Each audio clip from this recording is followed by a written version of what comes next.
This is not a test. The culture war is here. The culture war will affect you soon enough, if it has not already. Just know they are coming for you.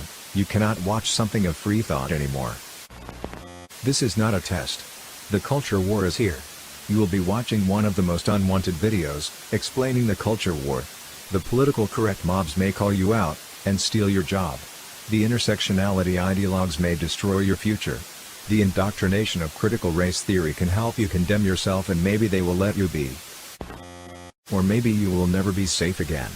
Just know you've just came into the culture war.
Black Lives Matter, a group that is clearly Marxist.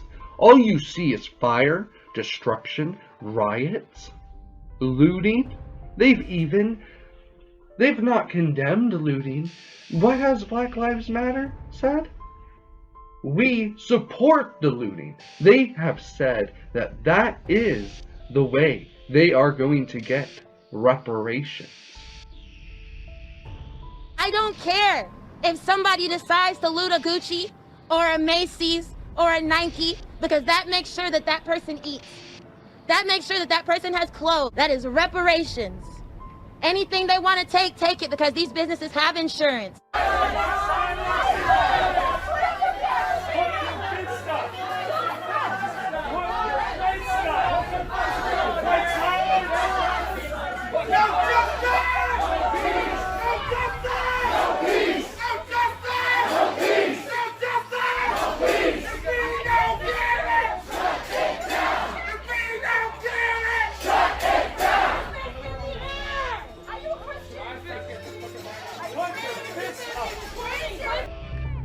Protest without strategy is an empty threat that will flip this system on its head. No justice! No peace! If you let need to be here. We need to fight for your black brothers and sisters. If we don't get justice, this world will never see peace. Fuck peace. We on some Malcolm shit now. This is not the time. This is not the place. Liberty is not gonna be found in trying to judge people due to their skin color, their race, their heritage, their gender, or their sex. All of that is prejudice. That is racist. And if you're just basing all of your thoughts, you want people to be treated differently on their skin color, that is just despicable. This isn't a march. This isn't a rally. This is a revolution. Yeah, I know you. Some of you looking like, damn, these niggas is radical. You're right. They want people to hire certain people and not hire other people, which they want it to harm Asians. They want it to harm Indian, like people from India, Indians, because all Asians are going to be not treated correctly now. All white. All of them will be overlooked as well. That's not equality. We all need to be equal. We don't need to have a racist system in place. That is ridiculous. We're all treating everyone equally right now.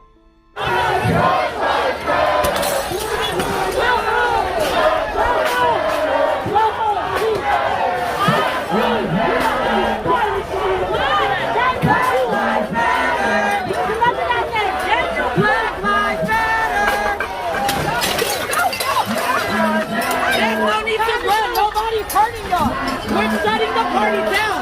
Nobody's gonna touch you. We're shutting your party down. Calm down. Calm down.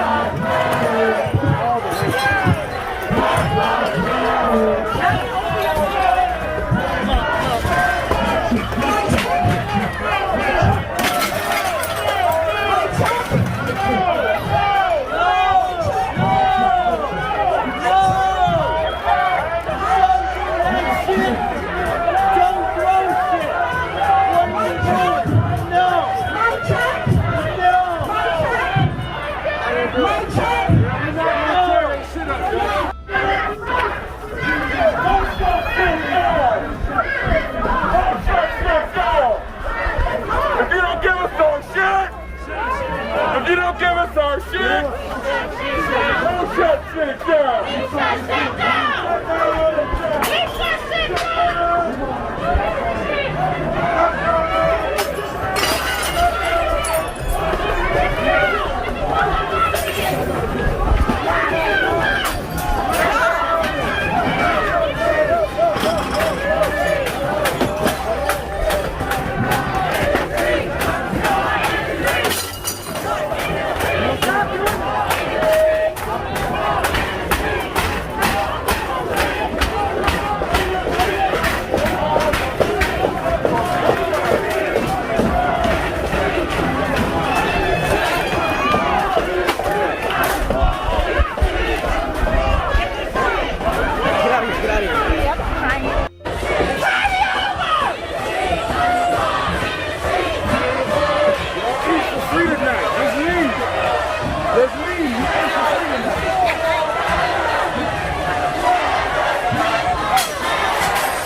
In a thought bubble.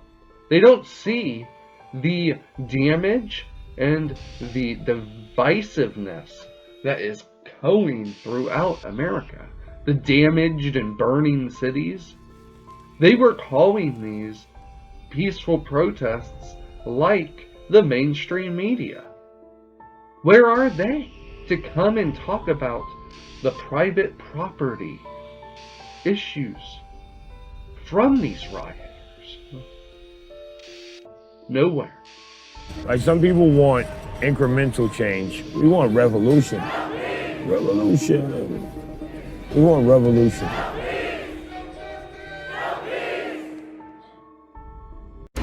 Understand what's going on around you.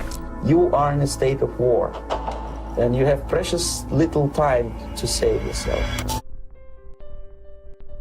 Ideological subversion is the process which is legitimate, overt, and open. You can see it with your own eyes. All you have to do, all American mass media has to do, is to unplug their bananas from their ears, open up their eyes, and they can see it.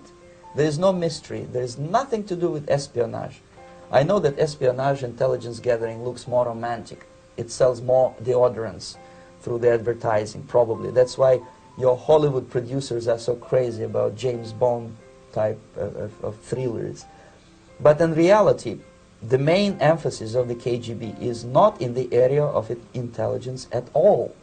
According to my opinion and opinion of many defectors of my caliber, only about 15% of time, money, and manpower is spent on espionage as such. The other 85% is a slow process which we call either ideological subversion or active measures, активные мероприятия in the language of the KGB, or psychological warfare.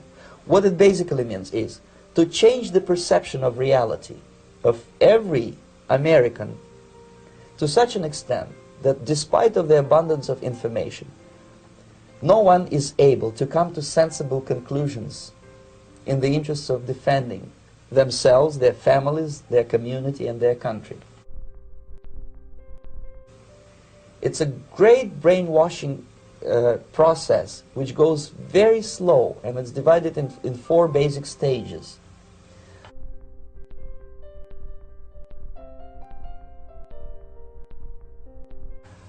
The first one being demoralization. It takes from 15 to 20 years to demoralize a nation. Why that many years? Because this is the minimum number of years which requires to educate one generation of students in the country of your enemy, exposed to the ideology of the enemy. In other words, Marxism-Leninism ideology is being pumped into the soft heads of at least 3 generations of American students without being challenged or counterbalanced by the basic values of Americanism, American patriotism. The result you can see. Most of the people who graduated in the 60s, dropouts or half-baked intellectuals, are now occupying the positions of power in the government, civil service, business, mass media, educational system. You're entitled to your opinion. If I am, then why would you kick me out of class? It's not very inclusive of Can I finish my sentence, please? Not very inclusive. No, I'm sorry, what you were saying was not very inclusive, and this is an inclusive school. Yeah, how was what I was saying? Because I was saying that what's wrong with the website is that there are more than one gender in this country. That's your opinion. That is my opinion, and that is an opinion which is acceptable in the school. I'm afraid yours, which you're saying that there's no such thing as anyone other than male or female, is not inclusive. Scientifically, there are just 2 genders, depending on what I get gender. But you're choosing to make an issue of this, because I said, are you really going to do it? That was your opportunity to keep quiet. You made the issue with it on the website. You said, oh, this website doesn't have more than 2 Murray, genders. You were clearly given an opportunity not to pursue it. You chose to do so. Yeah, because I think it's You silly. chose to do so. Yes, that's the key question. You chose to do so. I think it's silly to have anything other than 2 genders. So that, okay. Anything else is a Could you personal please opinion. keep that opinion to your own house? Thank you. Not in the So school. you get to put your opinion out in class, and my No, opinion. I am not. My opinion has to stay I inside am my not house. putting my opinion. I am not putting my opinion out. I am stating what is national school authority policy. Okay? Well, I've become the type of person where I hope they all get it and die. I'm sorry, but that I am so frustrated and just I don't know what else to do. You are stuck with them. You cannot get rid of them. they are contaminated, they are programmed to think and react to certain stimuli in a certain pattern. You cannot change their mind, even if you expose them to authentic information, even if you prove that white is white and black is black, you still cannot change the basic perception and the logic of behavior. In other words, these people, the process of demoralization is complete and irreversible. To get rid society of these people, you need another 20 or 15 years to educate a new generation of patriotically minded and common sense people who would be acting in favor and in the interests of the United States society.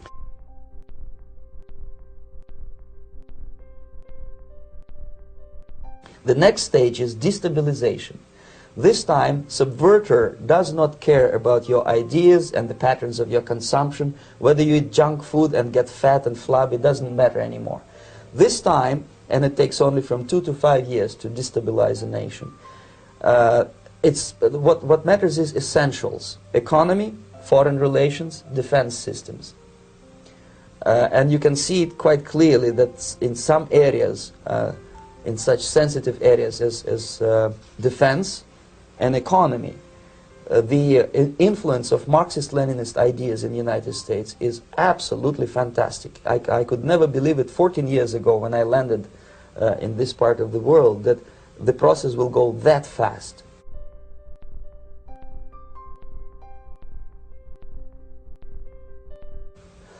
The next stage, of course, is crisis. It may take only up to 6 weeks to bring a country to the verge of crisis.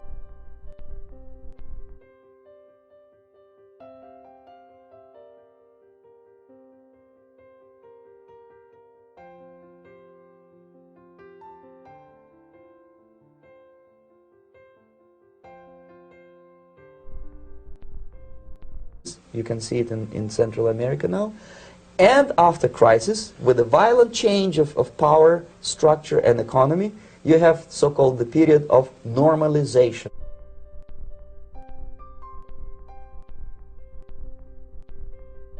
It may last indefinitely. Our new normal. A new normal. That new normal will have us coexisting. Normalization is a cynical expression borrowed from Soviet propaganda. When the Soviet tanks moved into Czechoslovakia in '68, Comrade Brezhnev said, "Now the situation in brotherly Czechoslovakia is normalized." This is what will happen in the United States if you allow all these schmucks to bring the country to crisis, to promise people all kind of goodies and the paradise on earth, to destabilize your economy, to eliminate the principle of free market competition, and to put a big brother government in Washington, D.C., with benevolent dictators like Walter Mondale, who will promise lots of things, never mind whether the promises are fulfillable or not.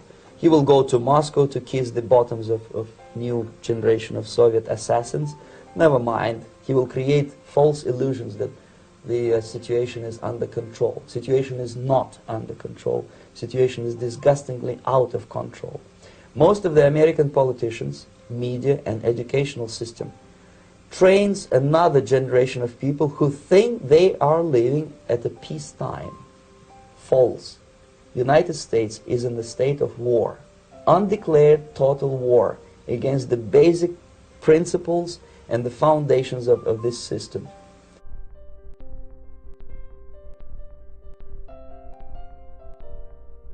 And yet these people who've been programmed and, as you say, in place, and yes, who are favorable to an opening with the Soviet concept, these are the very people who would be marked for extermination in this country? Most of them, yes. Simply because the psychological shock when they will see in future what the beautiful society of equality and social justice means in practice, obviously they will revolt. They will be very unhappy, frustrated people. And the Marxist-Leninist regime does not tolerate these people. Obviously they will join the links of dissenters, dissidents. Yes. Unlike in present United States, there will be no place for dissent in future Marxist-Leninist America. That the criticism is helpful.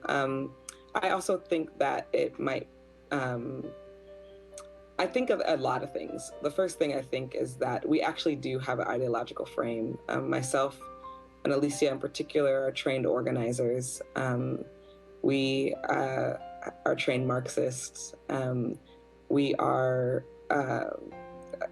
super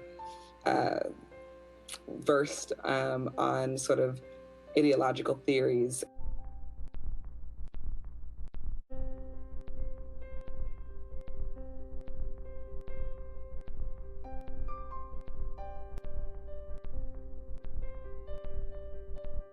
Now, intersectionality is one way the culture war is real, and it affects all people, whether they are right or left, or none of those.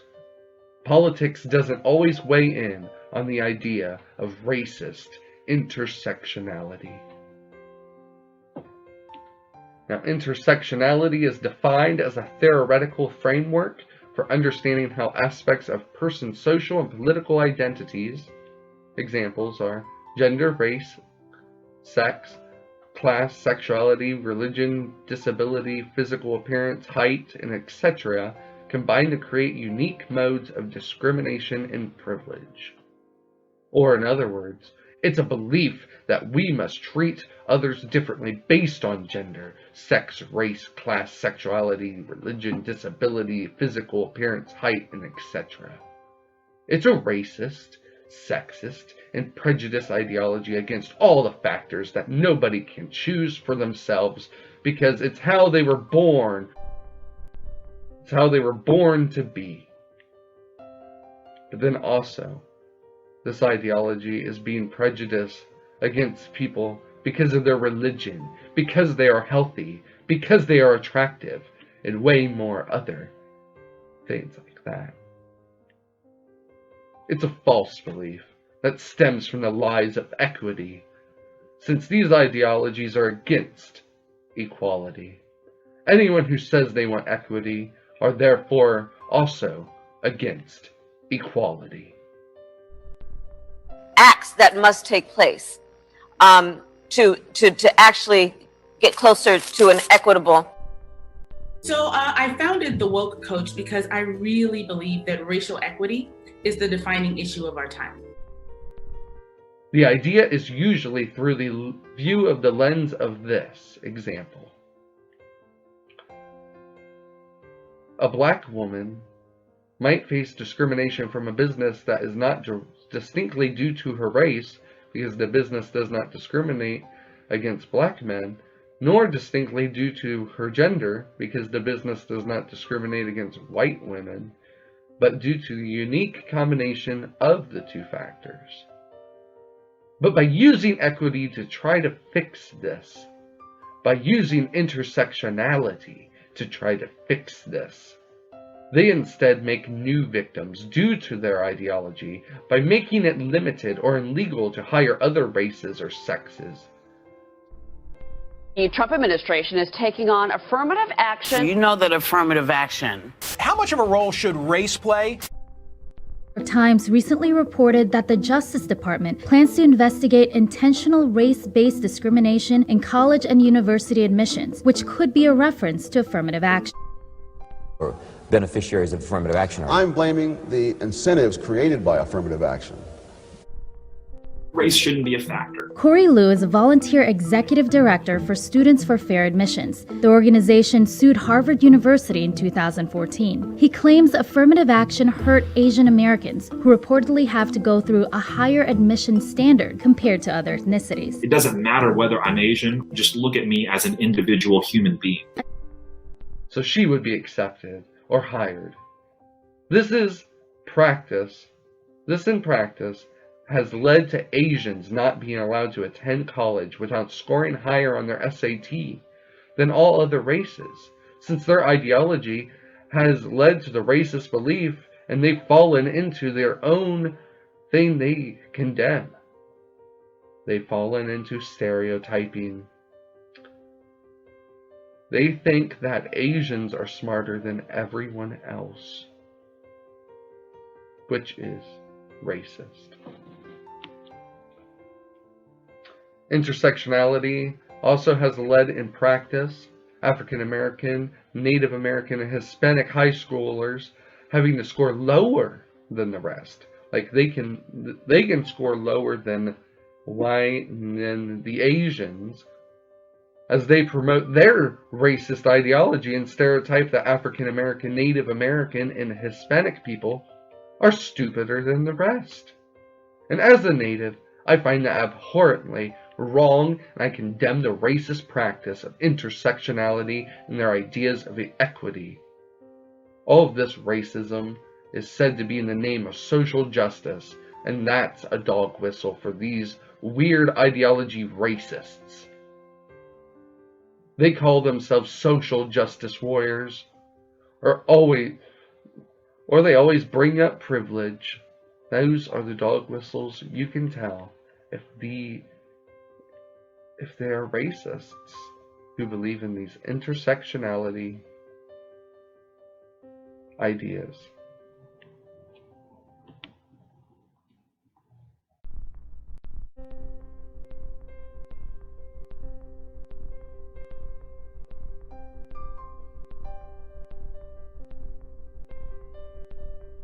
And then another way the culture war is real is through critical race theory, and it affects all people, whether they are right or left, or none of those as well. It affects all people, since we all have a race. Critical race theory is the clear-cut ideology to try to argue privilege. It's pushing to judge all off their skin color, to argue they are racist due to their skin color, or to say that they won't achieve anything based off their skin color. It's a clear racist indoctrination theory to perpetrate the lies of being against racism. Wow, pushing it.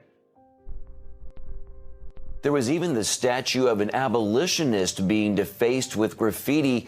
Why this was someone who stood against slavery?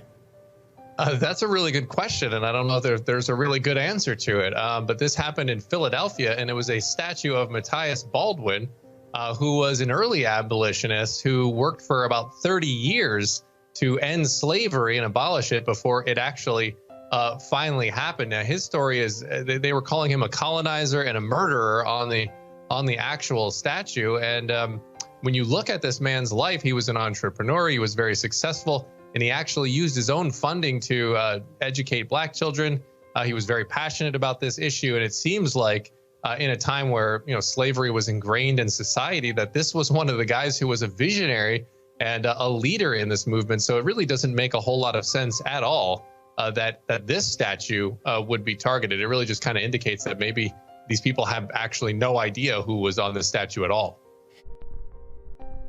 Jessica Whittaker was a young mother who was shot dead for saying all lives matter to a group of Black Lives Matter supporters at 4th of July celebrations where she was with her fiancé and 2 friends. The incident received scant media attention, and the press only deigned to cover it after alleging that one of her friends had used the N-word, as if that justified her being murdered. But as with Savannah's dad, activists flooded a Facebook page to celebrate Jessica's murder. Now, this is evil, pure and simple, but it is learned evil. It comes from the woke classrooms and neo-Marxist tutorials of our universities, a sick inversion of Martin Luther King, where activists now peddle bizarre racial theories, such as this lunatic, a well-known American celebrity who thinks skin pigmentation causes compassion. They were just sitting on St. Clair Street and waiting for us to come under the bridge. And that's when she's got shot. Jose admits he returned fire but didn't hit anyone, and says his fiancée, Jessica Doty Whittaker, leaves behind a little boy. I think she shouldn't have lost her life. She's got a 3-year-old son she loves dearly. Explaining to Jessica's son that he'll never see his mom again has been the hardest part for the family. It's hard to tell him his mom's in heaven. When you want to talk to mom, you got to look up and say, I love you, Mom. 3-year-old boy, he don't even understand, really. I just want justice for Jessica. and her son and her family. They have the lack of compassion that melanin comes with compassion. Melanin comes with soul that we call it soul. We soul brothers and sisters. That's the melanin that connects us. So the people that don't have it are a little, and I'm gonna say this carefully, are a little less. Okay, so no compassion. Sorry, folks.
I believed was a peaceful assembly. I completely believed it was a peaceful assembly. I simply came here wearing a Donald Trump hat. I happened to have the whole thing recorded. Then there was the awful tragedy last Saturday of one-year-old Davell Gardner Jr., who was shot dead in his stroller in the streets of New York. Those same streets where police are being defunded at the behest of Black Lives Matter and their followers. Here's Davell's grandmother. Everybody talk about Black Lives Matter. What about baby lives? What about teenager lives? Like, you took an innocent child from a mother and a father. So do Black lives, or indeed any lives, really matter to the neo-Marxist racists of the postmodern left? The evidence suggests not. They're merely cannon fodder in an ideological war against the precious institutions of the West, the family, education, law and order, and Judeo-Christian morality. Critical race theory is defined as a theoretical framework in the social sciences that examines society and culture as they relate to categorizations of race, law, and power. Now, in the definition itself, it states, they even do so, focusing on race. Also, when they say power, this is also interchangeable with privilege. White people are racist. So I put this up because I really want any white person in the room to know up front that this is what we're dealing with, that it's not going to be this coddling of white tears and what that looks like. We're not going to discuss, oh, maybe some of us have worked it out. No, you're always going to be racist, actually. So even when you're on your path to trying to figure out how to be a better human being, because I believe that white people are born into not being human, like that actually, instead of people of color and black folks being dehumanized, that actually everyone is dehumanized off rip within white supremacy, that y'all are born into a life to not be human, and that's what y'all are taught to do, to be demons. So in this particular way, white people are all racist. Critical race theory says that it's against the whiteness of society, but while doing so, actually, is racist against every other race as well. Stating the idea is that individual is a primary unit is a white idea, while many cultures are being ignored to them to claim this. Self-reliance to them is as well. And I'm just going to go ahead and list subjects and ideas that they say are whiteness. But as they do so, realize that they are being racist against every culture and skin color when they claim these and are the true white supremacists rising in the culture, and we need to worry about their racism, which is blatant and disrespectful. They state independence, nuclear family, husband being the breadwinner, wife being the homemaker, children having their own bedrooms, objective rational thinking, cause and effect relationships, Western culture, Judeo-Christian tradition, Christianity itself, monotheism, hard work, work before play, ideas of wealth equals worth, your job is who you are, respecting authority, believing in ownership of goods, space, and property, planning for the future, time schedules, steak, potatoes, wanting a blonde, thin woman, thinking a man is attractive due to his power, money, and intelligence. Christian holidays, protecting property, being number one or wanting to be the best, winning at all costs, written tradition, avoiding contact, avoiding intimacy, not showing emotion, not discussing your personal life, and even being polite. So in saying all of this, they are saying nobody but white people have done any of those things, which is incredibly racist, and it's incredibly not true.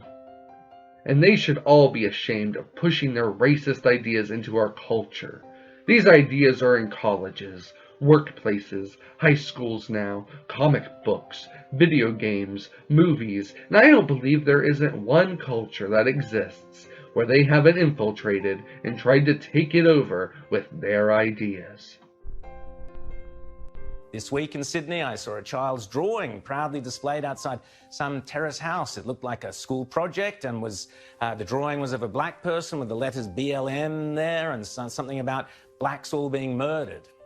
Teachers or parents are brainwashing our kids with this garbage. It's pernicious and it's a disgusting lie, but it is the narrative successfully being pushed by the hard left in order to bring about the collapse of our democratic society and to turn reason and logic on their heads. And I say to all those woke corporations and teachers, weak-kneed politicians and sports people dropping down on one knee as if in prayer or submission to an ideology filled with hatred for our democratic way of life, self-indulgent parents and others clamoring to mouth the platitudes of the Black Lives Matter movement and teaching our children to do the same. Be warned, you fools are playing footsies with a diabolical and deadly foe. Don't take my word for it. You do not have a right to dishonor George Floyd's legacy by using his wrongful death as an excuse to justify your criminal behaviors, and then have the gall to turn around and use convoluted circular reasoning to try to blame white people or police for this chaos when it was you who made the conscious decision to destroy your own communities in the first place. But I have a right to say I see right through you, and I know this stopped being about George Floyd a long time ago. I have a right to say your conduct is absolute trash. And I have a right to call you out for the warped, hateful, animalistic, shameful, thuggish, self-serving, rabid, exploitative, counterproductive hypocrites that you are. So I will. I'm Nemani Felder, and that was absolutely nothing but common sense. This is not a right versus left anything, but it's clearly spread far and wide. They're infiltrating everything they can touch.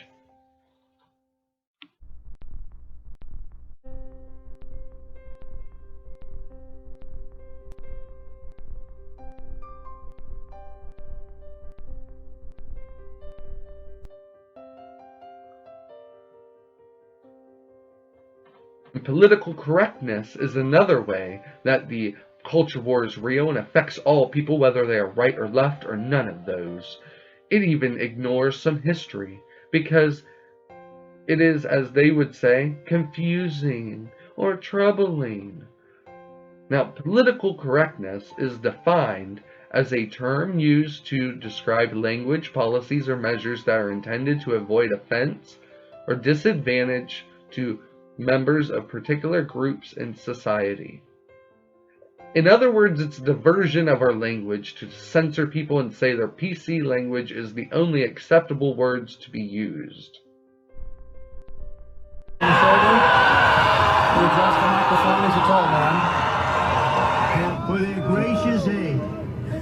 am so sorry to my world. I am so sorry to my world. This is not what we want.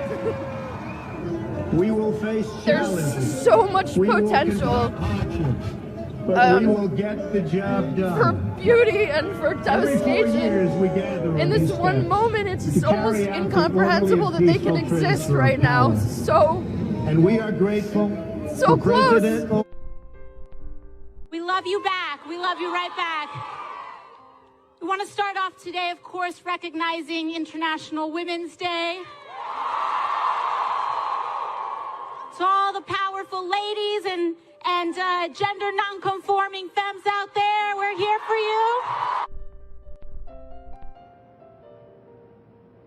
Stephanie, George, the changes with these signs are twofold. The wording as well as the symbol itself is changing. And although not without debate, supporters of people with disabilities hope that these new signs will give their cause some momentum. Handicapped suggests that there's something wrong with the person, that it's kind of a derogatory term. Over the summer, New York became the first state to revamp its parking signs for drivers with disabilities. Any new ones or those that need to be replaced have a new look designed to focus on the person, not their disability. Take a look at the original image. It depicts a person in a wheelchair who appears to be in a stationary position. Now take a look at the new sign. This one will be going to all the SUNY schools across the state within the next 18 months. It also shows a person in a wheelchair, and this person appears to be leaning forward and moving forward, which supporters say creates a very different tone. Past year, I realized, my, are they obsessed with our bodies, how we talk, how we look, what we stand for? I mean, this type of policing of our bodies is so interconnected to all the social justice movements all around the country. I represent the third poorest congressional district in the country. This issue is an economic justice issue. This issue is a racial justice issue. People are now suing. They say they were attacked in rioting sparked by a UC Berkeley appearance by Milo Yiannopoulos. They claim that the university and the city of Berkeley failed to protect people trying to attend the right-wing commentators event last February. They say they suffered concussions, broken bones, cuts and burns when they were beaten and pepper sprayed. The riot began when masked agitators joined a peaceful protest against Yiannopoulos. It forced police to cancel his appearance. As they call all that don't comply politically incorrect. But beyond changing definitions alone, which is scary, it also changes what history and what topics can be discussed. Fox San Antonio's Jessica Headley. And I'm Ryan Wolf. Our greatest responsibility is to serve our Treasure Valley communities, the El Paso, Las Cruces communities, Eastern Iowa communities, Mid-Michigan communities. We are extremely proud of the quality, balanced journalism that CBS 4 News produces. But we are concerned about trouble and irresponsible, one-sided news stories plaguing our country. plaguing our country. The sharing of biased and false news has become all too common on social media. More alarming, some media outlets publish these same fake stories without checking facts first. The sharing of biased and false news has become all too common on social media. More alarming, some media outlets publish these stories simply aren't true without checking facts first. Unfortunately, some members of the media use their platforms to push their own personal bias and agenda to control exactly what people think. And this is extremely dangerous to our democracy. This is extremely dangerous to our democracy. This is extremely dangerous to our democracy. This is extremely dangerous to our democracy. This is extremely dangerous to our democracy. This is extremely dangerous to our democracy. This is extremely dangerous to our democracy. This is extremely dangerous to our democracy. This is extremely dangerous to our democracy. This is extremely dangerous to our democracy. This is extremely dangerous to our democracy. This is extremely dangerous to our democracy. This is extremely dangerous to our democracy. With their ideas of PC history, they actually hide Native history in America, as it goes against their narrative. I'm sure they even hide more history, as times and events are always way more complicated than they are allowed to say in their political correct bubble they have formed around. Now I'm going to go ahead and give you the Native example, because it always melts their brains, as it's revolved around the story they can't ever seem to get right. The Civil War in America in 1861 to 1865, the Cherokee Natives and other Native groups fought for the Confederacy, but to them they state all people who fought for them wanted slavery, but that could not be any more incorrect. For it's super clear with the Cherokee and the natives as they fought to free themselves from slavery and establish a free nation state. Because of all three of these ideas, many things have been called racist or bigoted, including, but not limited to, the word master, master bedrooms, blacklist, Jesus statues in the different cultures, chess, Gandhi, cow's milk, roads and highways, coronavirus, orcs in the Lord of the Rings, the word whitening, even if used for toothpaste, applause, math, front lawns, monkey cartoons, women's crushes on Asian men, soap, white people speaking against racism, white people not speaking against racism, hiking, the Golden Girls, the TV show, biological sex, asking how are you or how was your weekend, craft beer, air pollution, Abraham Lincoln, the countryside, mermaids, salt or sodium, earthquake warnings, horse racing, being nice, trying to not be a racist, Toy Story 4, jogging, Mary Poppins, Anglo-Saxon, wives, sandwiches, women, environmental activism, science, Western philosophy, libraries, dogs, dieting, yoga, Scrabble, wine, not having intercourse with minorities, having intercourse with minorities, rock music, tipping a waiter or your anything, veganism, and even Dr. Seuss. Those are all considered racist in the ideas of the people where these ideologies have infiltrated their minds. That's just to name a few of these crazy things that these people with these ideologies call racist.